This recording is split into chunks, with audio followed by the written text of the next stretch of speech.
The eviction notice was crisp, legal, and utterly merciless. Maya traced the bold, black ink with a shaking finger.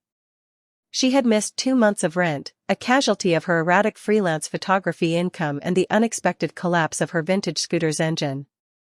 Now, standing on the curb with 2 suitcases and a camera bag in the unforgiving glare of the afternoon sun, her meticulously curated world had been reduced to a heap of luggage and a crippling sense of defeat.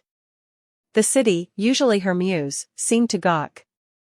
She was 24, armed with a fine arts degree and a crippling amount of pride. Calling her parents was not an option. Sleeping on a friend's couch felt like admitting total failure. Her one anchor was a photography assignment due in 2 days, a series on forgotten corners of the city for a small architectural journal. With a heavy sigh, she hailed a taxi, giving the driver the address of the one place she knew was cheap and usually available, a slightly dilapidated, long-term stay hostel known as the Traveler's Rest. The Traveler's Rest was less a haven and more a crowded, cacophonous symphony of snoring, instant noodles, and stale laundry. Maya rented a single bed in a 4-person dorm, separated from her neighbors by thin, stained curtains. She spent the first night staring at the ceiling, the sound of her own desperate silence swallowed by the room's constant, humming noise. The next morning, armed with her camera, she set out on her assignment. The theme was negative space and hidden symmetry. She wandered through forgotten alleys, under derelict railway bridges, and into the ghostly shells of abandoned factories. The work was her escape, her way of imposing order on the sudden chaos of her life.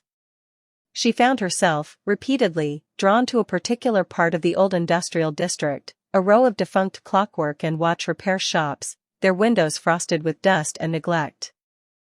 One shop, simply labeled TikTok, had an intricate, rusted iron gate that cast beautiful, complex shadows in the late afternoon light.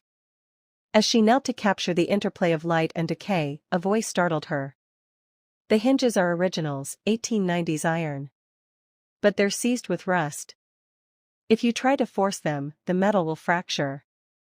Maya spun around. Standing in the adjacent alley, wiping grease from his hands with a rag, was a man who looked like he belonged in a different century. He was tall, wearing faded denim and a leather apron, his dark hair pulled back messily. He had the intense, focused eyes of someone who worked with tiny, delicate mechanisms. "Sorry," Maya said, standing up quickly. "I was just photographing the shadows." "They're good shadows," he acknowledged, walking toward her. "I'm Elias.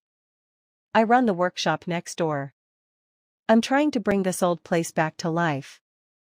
"Maya," she replied, tucking a loose strand of hair behind her ear. "That gate is beautiful. It's got a rhythm, even in its brokenness." Elias stepped closer, tilting his head as he studied the gate. "Rhythm is the heart of it all. You know, a good clock doesn't just keep time, it keeps constant motion. But you have to clean the dust out of the mechanism first." Over the next few days, Elias became Maya's accidental companion. He was an anomaly, a clockmaker in the digital age, obsessed with the perfect, endless cycle of gears and springs.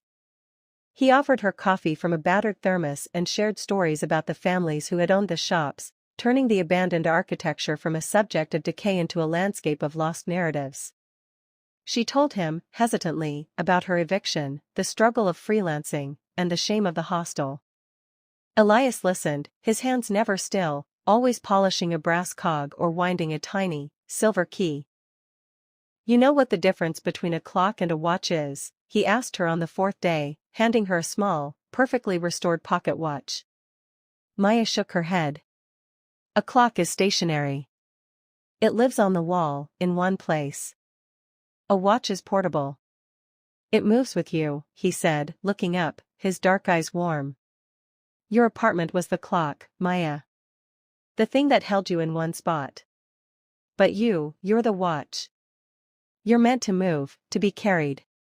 The metaphor, mechanical, yet deeply personal, struck her.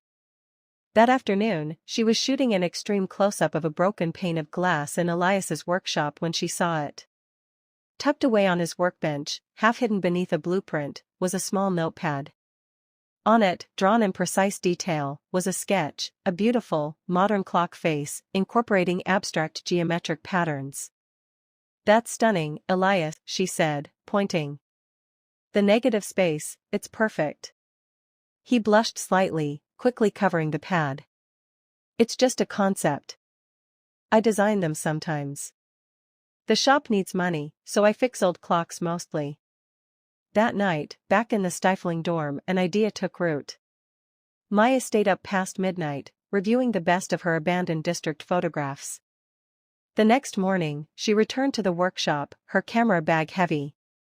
"Elias," she announced, dropping a dozen printed photographs onto his desk. "Your clocks deserve to be seen. And my portfolio needs a project.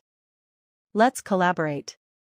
She pitched her idea, a limited edition calendar featuring 12 of his original clock designs, photographed by her in the context of the decaying industrial buildings they were meant to replace. A contrast between broken time and perfect time. His eyes widened as he looked through her prints, the rusted metal, the long shadows, the subtle geometry. He saw the beauty she had pulled from the decay. "It's a beautiful rhythm," he whispered, picking up a photo of the tick-tock gate. "Perfect symmetry, pulled from the chaos." They worked non-stop for the next week. The collaboration was seamless, their complementary skills locking together like gears. Maya's lens captured the soul of his intricate designs, transforming the technical drawings into high art. On the day the first calendar proof arrived, Elias came to the hostel lobby.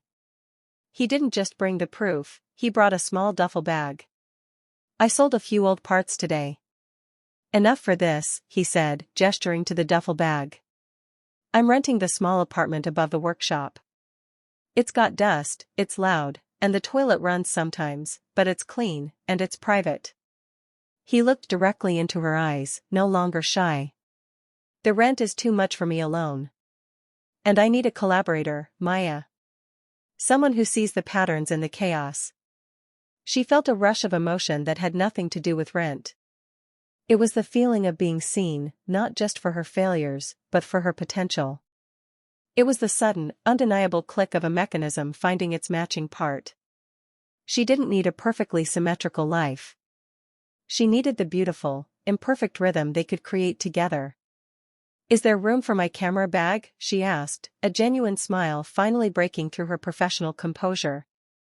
"And your pride," Elias finished, picking up her luggage. "Always room for your pride." Walking out of the Traveler's Rest and into the old industrial district with Elias, Maya realized she hadn't just found a new place to stay, she had found the unpredictable, enduring heart of her life.